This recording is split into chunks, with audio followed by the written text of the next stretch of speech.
5 minutes, c'est le temps qu'il te faut aujourd'hui pour renforcer toute ta sangle abdominale, la partie haute de tes abdominaux, mais aussi la partie basse, celle qui nous intéresse, sans oublier les obliques, mais également le transverse, le muscle responsable de ton ventre plat.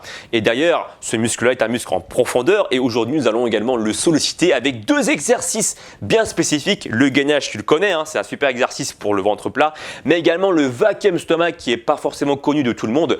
Aujourd'hui, je vais te montrer ça, comment le faire en 5 minutes. C'est le concept d'ailleurs de cette chaîne aujourd'hui.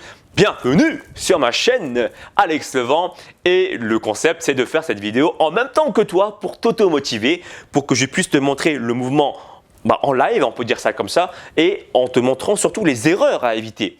Mais avant de te balancer ces exercices-là, mettons les choses au clair. Tu ne peux pas en fait perdre le gras du ventre en seulement 5 minutes. L'exercice que je vais te montrer aujourd'hui, le circuit training plutôt que je vais te montrer, est à compléter avec un programme alimentaire qui se doit d'être en déficit, on va dire calorique, pour te permettre de commencer à perdre du poids et à forte a priori également de perdre du gras. D'accord?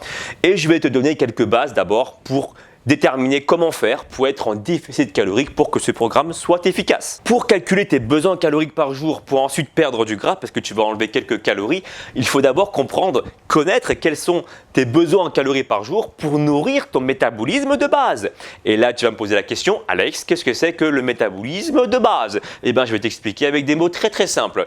Il s'agit tout simplement d'un nombre de calories que tu as besoin pour nourrir ton corps sans qu'il fasse rien du tout, juste pour qu'il puisse bien fonctionner. C'est-à-dire que par jour, tu vas consommer, tu vas brûler des calories sans que tu ne fasses rien du tout. Et oui, ça peut surprendre plusieurs personnes, mais voilà, du matin jusqu'au soir, ton corps, il consomme des calories pour vivre, pour bien faire fonctionner ses organes. Il a besoin d'un certain nombre de calories. Et si tu ne nourris pas ton métabolisme, qu'est-ce qui va se passer? Ton corps va se dérégler, son métabolisme va se baisser au fur et à mesure et pour le même calories absorbées, dans quelques temps, tu vas grossir. Donc c'est pour ça qu'il faut absolument au minimum consommer les calories dont tu as besoin pour nourrir ce métabolisme. Et pour ce calcul, c'est très simple, je t'ai mis un lien dans le descriptif de ma vidéo, très simple, voilà, qui va calculer selon ton poids, selon ta taille et selon ton sexe, tes besoins par jour pour nourrir justement ce fameux métabolisme de base. Soyons bien d'accord, ce chiffre-là est un chiffre approximatif. Il n'y a aucune formule, aussi précise soit-elle, qui va te permettre de calculer à la calorie près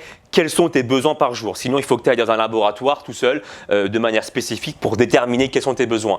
Tous ces chiffres-là, toutes ces formules, aussi précises soient-elles, eh ben, ça va toujours te donner un chiffre approximatif, mais raisonnons dans l'approximation pour une fois. Une fois que tu es parti sur mon site et que tu as calculé ton métabolisme, va falloir multiplier ce chiffre-là par une autre valeur pour déterminer quels sont tes réels besoins par jour. Parce que tu ne vas pas que rester dans ton lit toute la journée. Tu vas aller au bureau, tu vas certainement faire du sport, tu vas peut-être faire du jardinage, on n'en sait rien, du ménage, etc.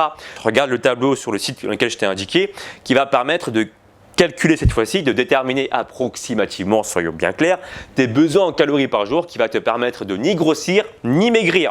Et ensuite, si tu veux commencer à perdre du poids et à forte a priori du gras, va falloir diminuer tes apports en calories et moi je te conseille d'y aller mollo toujours pour ne pas heurter ton métabolisme. Par exemple, tu peux réduire entre 200 à 400 kilocalories par jour. 400 kilocalories, ça commence à faire beaucoup. Mais voilà, tu vois, dans l'approximation pour commencer à perdre du poids et donc un peu de gras. Pour avoir des résultats, tu l'as compris, il faut donc être en déficit calorique. Plus le programme que je te propose maintenant est à faire par exemple en fin de séance de sport après un programme sportif. Eh bien, tu termines ta séance comme ça. Et ou bien, si tu veux vraiment isoler cette séance de sport, tu peux la pratiquer 2 à 3 fois dans la semaine, mais je te conseille quand même de t'entraîner de manière globale l'ensemble du corps pour dépenser un maximum de calories parce que cet entraînement-là va renforcer seulement les abdominaux et ce serait dommage de ne pas faire l'ensemble du corps pour brûler encore plus de calories et donc perdre du gras. Trêve de blabla, allez, enlève ton débardeur, la séance de sport, elle commence maintenant. Let's go! Attention, on part dans 4 secondes. 3, 2, 1, le V-sit, le V-sit. Là, tu vas chercher à enrouler ton bassin. Là, tu vois, regarde mes fesses. Mes fesses décollent légèrement du sol en gardant le bas du dos légèrement décollé, mais pas trop non plus. C'est un peu comme si tu as enroulé ton bassin, un peu comme tu as enroulé un tapis, par exemple le tapis rouge du festival de Cannes. Bah, là, c'est exactement la même chose. Tu enroules et tu déroules. Tu vois, tu enroules et tu déroules. Et puis les mains vont chercher en direction de la pointe de tes pieds. On souffle pendant la montée, on inspire pendant la descente. Alors tu remarqueras également que mes épaules ne touchent pas le sol lors de la montée, mais également lors de la descente pour solliciter la partie haute de tes abdominaux. Et si tu as mal au cou, option plus simple, tu poses les doigts derrière les oreilles, tu fais le même mouvement, les coudes toujours écartés. Ne t'amuse pas à rapprocher les coudes et à tirer sur le menton, d'accord? Le menton très important, toujours dégagé ici. Là, c'est l'option simplifiée. On souffle et on revient. Les genoux sont fléchis pour faciliter le mouvement. Si tu veux compliquer, tu refais exactement la même chose. Les genoux plus tendus, hop, les mains qui vont chercher en direction de la pointe de tes pieds. 1 minute, ensuite, deuxième exercice, t'enchaînes avec des rotations externes, ici, là. Rotation sur le côté. On enchaîne ici. Ouh, ouh. Tu vois, en fait, l'idée, c'est comme si tes genoux, devant toi, tes rotules, ils disaient non avec la tête. Ils font non, non. Tes rotules, ce sont 2 yeux. Les yeux de la personne, et il dit non, non, non. Tu remarqueras que l'exercice sera efficace si tu gardes les fessiers décollés du sol. Et là, tu travailles sur les obliques. Souffle, inspire. On fait ça pendant 1 minute. Et puis, si tu trouves ça trop compliqué, eh bien, tu fléchis un petit peu plus tes genoux. Là, je peux dire que tu les sens bien, là. Ouf, come on. Le menton toujours bien dégagé. Et pour travailler la partie haute de tes abdominaux, garde toujours les épaules un peu décollées du sol, légèrement. Ouh, c'est chaud, j'ai du mal à parler. Ok, ensuite, troisième exercice, on enchaîne avec du gainage.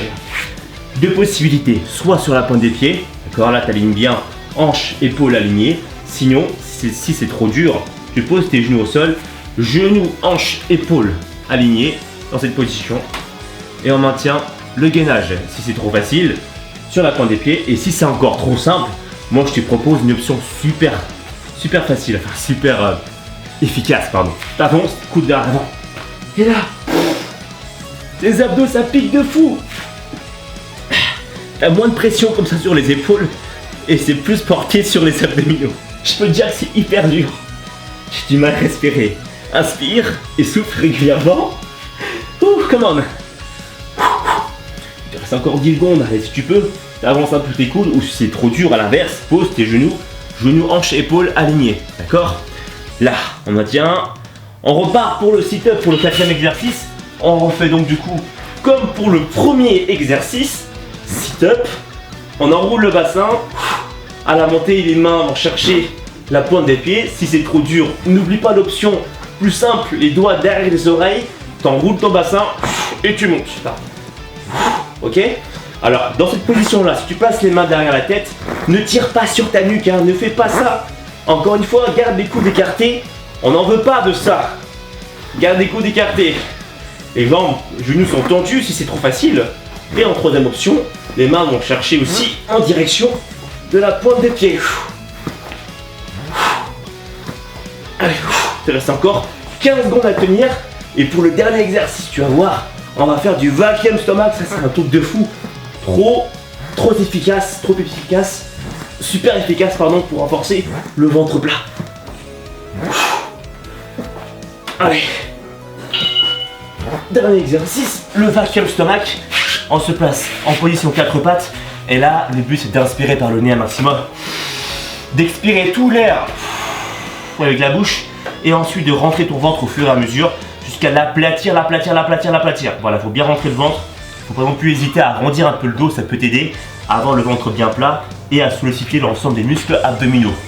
Tu restes dans la position le plus longtemps possible sans respirer, tu restes en apnée et dès que tu n'en peux plus, tu relâches et tu reprends l'exercice. Inspire, dos rond, rentre le nombril en direction de la colonne vertébrale, rentre le ventre, maintiens la position le plus longtemps possible en apnée, rentre le ventre, il faut que ça brûle à l'intérieur au niveau du muscle profond, le transverse. Rentre le ventre, expire l'air, on reprend, inspiration, et là, expire l'air au maximum, et rentre le nombril, arrondis un peu. Et voilà, absolutely completed. La séance de sport est terminée, j'espère que tu as kiffé. Cette séance de sport est à placer à la fin d'une séance de sport classique ou bien 2-3 fois dans la semaine, encore une fois, à combiner avec un plan alimentaire équilibré. N'hésite pas à partager cette vidéo à tes potes, like un maximum si bien sûr tu as kiffé cette vidéo. Et n'oublie pas également de me suivre sur les réseaux sociaux, c'est important pour ne louper aucune actualité. Facebook, Insta, Snapchat, Twitter. Et puis moi je te dis à très bientôt pour un entraînement de 5 minutes encore une fois. Salut, ciao ciao.